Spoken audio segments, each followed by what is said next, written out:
आज हम एक नई क्लास बनाना चाहेंगे और उस नई क्लास को बनाने के लिए यहाँ पे मैंने एक क्वेश्चन लिखा हुआ है। That question is to create a class to work with fractions. A fraction has a numerator and a denominator.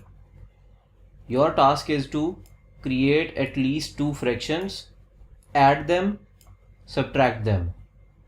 तो इस क्लास को बनाने के लिए I will go and create a visual studio project.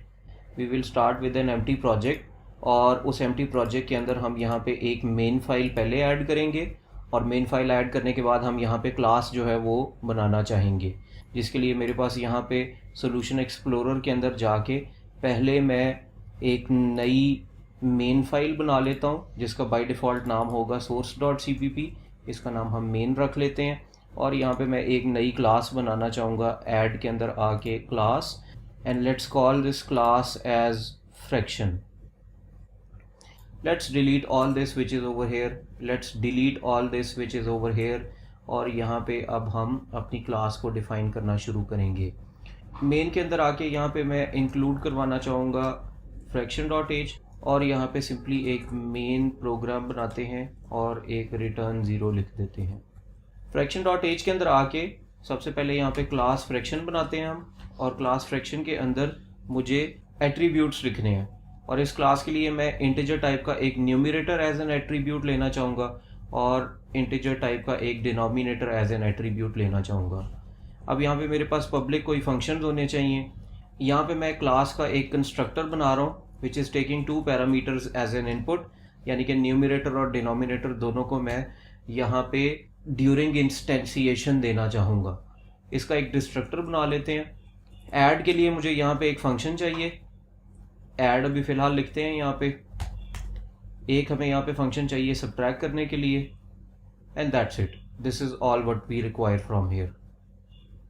.cpp file के अंदर आके हम यहाँ पे इंक्लूड करते हैं fraction.h और मैं यहाँ पे अब डेफिनेशन लिखना शुरू करता हूँ.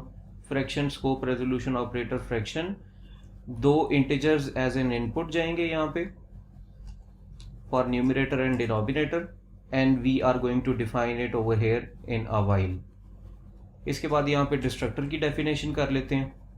फाइनली यहाँ पे जो 2 फंक्शंस हमने एक्चुअली बनाने हैं, जो कि है ऐड वाला फंक्शन, एक्चुअली क्योंकि वो फ्रैक्शन की क्लास का ऐड वाला फंक्शन है इसलिए उसको इस तरह लिखना चाहिए, और फ्रैक्शन की क्लास का सब्ट्रैक्ट वाला फंक्शन. इसके ऊपर ज़रा बात करते हैं कि how would we actually work with these fractions. Main में आ जाते हैं और मेन में आके अब हम ये देखते हैं कि हम फ्रैक्शन को इंस्टेंशिएट कैसे करेंगे. फॉर एग्जांपल एक हमारे पास फ्रैक्शन f1 है, यहाँ से मैं न्यूमरेटर और डिनोमिनेटर पास करूँगा तो इसके अगेंस्ट मुझे यहाँ पे इस तरह की फ्रैक्शन मिलनी चाहिए, फॉर एग्ज़ाम्पल 2/3. और मुझे यहाँ पे लेट्स से एक और फ्रैक्शन बनाने दीजिए. इसको हम कहते हैं f2 और इसके अंदर लेट्स से हम 5/4 रख लेते हैं, यानी कि 5,4. इंस्टेंशिएशन के वक्त मुझे यहाँ पे 2 वैल्यूज़ पास करनी है और इसके अगेंस्ट वैल्यू जो मुझे मिलेगी दैट शुड बी 5/4. अब ये देख लेते हैं कि हम ये कैसे करना चाहेंगे. उसके लिए we would come to this overloaded constructor which is this one, और इस कंस्ट्रक्टर के अंदर आके मुझे यहाँ पे डिफाइन करना पड़ेगा कि यहाँ पे जो भी न्यूमरेटर है that should become equal to the first parameter which is pass to this function, और जो मेरे डिनोमिनेटर की वैल्यू है that should become equal to the second parameter that is passed as a parameter to this function. इस वक्त ये error इसलिए आ रहा है क्योंकि ऊपर यहाँ पे मैंने गलत डेफिनेशन की हुई है. Let's hide them for a while, let's comment them out.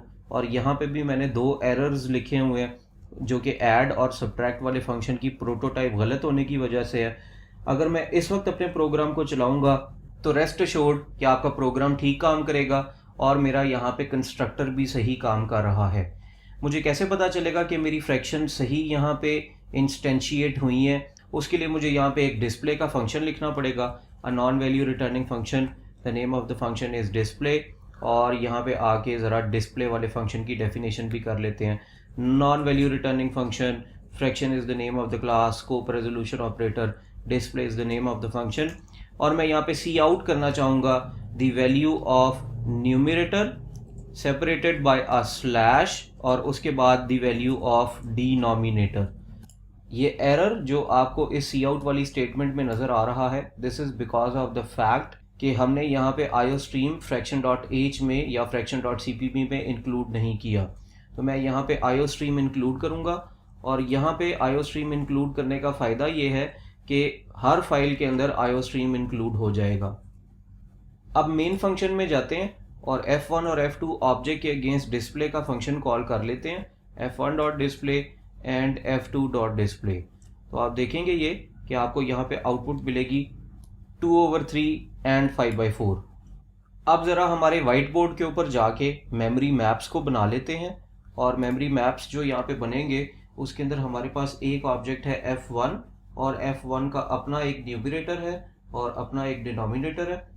F1 के न्यूमरेटर और डिनोमिनेटर में वो वैल्यूज़ जाके स्टोर होंगी जो कि हमने यहाँ पे इंस्टेंशिएट करवाई हुई हैं और F2 में वैल्यूज़ जो सेव होंगी they would also be different from the numerator and denominator of F1।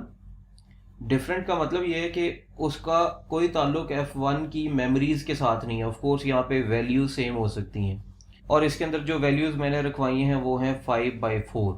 अब मुझे यहाँ पे दोनों ऑब्जेक्ट्स को ऐड करना है और दोनों ऑब्जेक्ट्स को ऐड करने का मतलब ये है कि मैं यहाँ पे फ्रैक्शन F1 और F2 को ऐड करूँगा, which would in turn mean कि मैं यहाँ पे 2/3 और 5/4 को ऐड कर रहा हूँ। आप ये देखेंगे कि जब मैं इन दोनों वैल्यूज़ को ऐड करूँगा तो रिटर्न होके मुझे यहाँ पे जो वैल्यू मिल रही होगी that would itself be also a fraction. तो आपका ये जो ऐड वाला फंक्शन है जो कि यहाँ पे मैंने प्लस के साथ लिखा हुआ है that would be returning a fraction. तो इसलिए मैं अपने कोड में सबसे पहले आके यहाँ पे जो रिटर्न टाइप ऐड की है उसको मैं कर लेता हूँ फ्रैक्शन, क्योंकि एक फ्रैक्शन टाइप रिटर्न हो रही है। इस ऐड वाले फंक्शन को कॉल करने का तरीका ये होगा कि मुझे एक नई फ्रैक्शन बनानी पड़ेगी, फॉर एग्जांपल F3, और मैं इस वक्त F3 is equal to let's say F1 के थ्रू ऐड वाला फंक्शन कॉल कर लेता हूँ। आप यहाँ पे ये देखेंगे कि जब मैं F1 के थ्रू ऐड वाले फंक्शन को कॉल कर रहा हूँ तो मैं सिर्फ और सिर्फ यहाँ पे F1 की मेमोरीज़ को पास करवा रहा हूँ। यहाँ पे F2 की मेमोरीज़ तो किसी भी तरह पास हो ही नहीं रही। F2 की वैल्यूज़ पास कराने का एक तरीका ये हो सकता है कि I can pass this as a parameter to this function, जिसका मतलब ये है कि आपके ये .h फाइल के अंदर यहाँ पे एक पैरामीटर आप पास भी करवा रहे हैं जो कि फ्रैक्शन टाइप का है।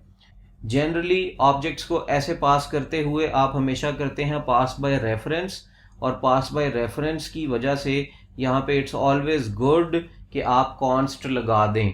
यहाँ पे कॉन्स्ट लगाने का मतलब ये होगा कि पास बाय रेफरेंस करते हुए जिन मेमोरीज़ को आप इस्तेमाल कर रहे हैं उनको चेंज नहीं कर सकते। That is why you would add a constant over here. By the way, अगर आप यहाँ पे कॉन्स्टेंट ना भी लिखें, यहाँ पे ये एम्परसेंड ना भी लिखें, still your program would work fine. एक और एरर यहाँ पे मेरे पास आया हुआ है मेन में, and that error is because of the fact that I don't have any default constructor of the class fraction. One of the ways of solving this problem could be कि आप यहाँ पे आइए और यहाँ पे डिफॉल्ट वैल्यूज दे दीजिए अपने पैरामीटर्स ऑफ द फंक्शन को। यानी कि मैं यहाँ पे न्यूमरेटर को कोई एक डिफॉल्ट वैल्यू देना चाहूँगा और मैं यहाँ पे डिनोमिनेटर को कोई डिफॉल्ट वैल्यू देना चाहूँगा। मैं कभी भी एक फ्रैक्शन को डिवाइडेड बाय ज़ीरो नहीं करना चाहूँगा। मतलब ये कि अगर यहाँ पे डिफ़ॉल्ट कंस्ट्रक्टर के थ्रू फ्रैक्शन कॉल हो जाए तो आई वुड वांट कि इसको डिफ़ॉल्ट वैल्यू 0/1 मिल जाएं, और 0/1 मिलने का मतलब ये है कि न्यूमरेटर की वैल्यू कर दो इक्वल टू 0 और डिनोमिनेटर की वैल्यू कर दो equal to 1। Add the default values like this, denominator equals to 1 and the value of numerator equals to 0. Just to verify कि ये करने से वाकई यहाँ पे मेरे पास F3 में 0 और 1 आया है, मैं इस कॉलिंग से पहले यहाँ पे F3.display कर लेता हूँ।